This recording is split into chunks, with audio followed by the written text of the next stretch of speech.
En marge de son séjour officiel à Yokohama, Judith Suminwa a rencontré son homologue ivoirien Robert Begré.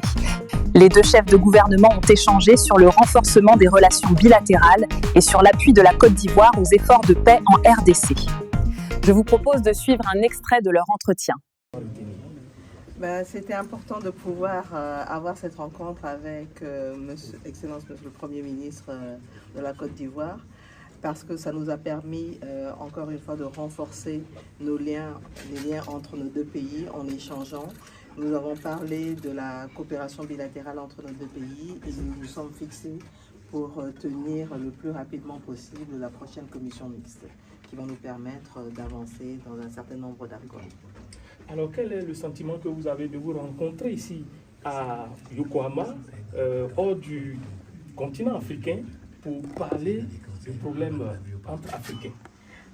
C'est une plateforme qui nous est accordée par le Japon et je pense que c'est important aujourd'hui de marquer le pas, de montrer que l'Afrique a une position importante au sein du développement, pour le développement du monde, parce que nous avons aujourd'hui une place prépondérante. Nous avons beaucoup à apporter, chacun, nous, la RDC en tant que pays solution pour les questions environnementales ou la transition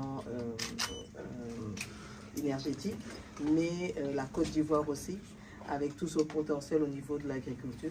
Comme la RDC, je pense que nous sommes des pays aujourd'hui qui avons un potentiel énorme à apporter pour le développement de la planète.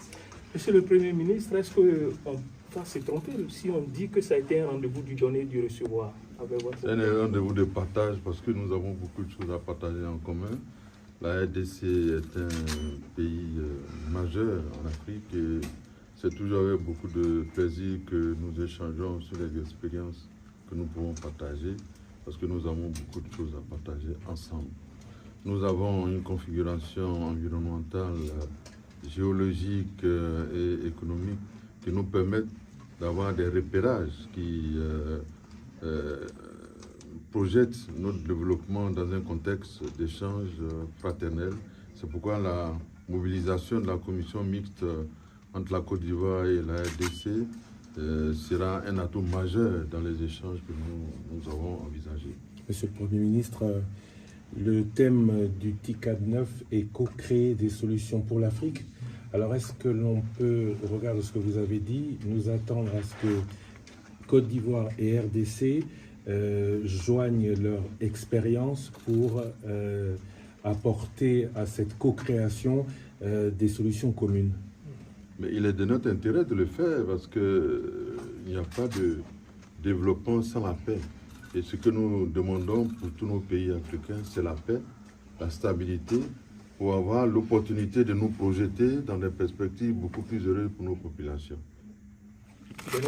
Une question. Est-ce que nous pouvons compter sur la Côte d'Ivoire dans la recherche de la solution sécuritaire que traverse aujourd'hui la RDC? La Côte d'Ivoire, avec le président Lassane, est un pays qui est toujours aux côtés de la recherche de solutions pour apporter la paix et le développement dans tous nos pays africains.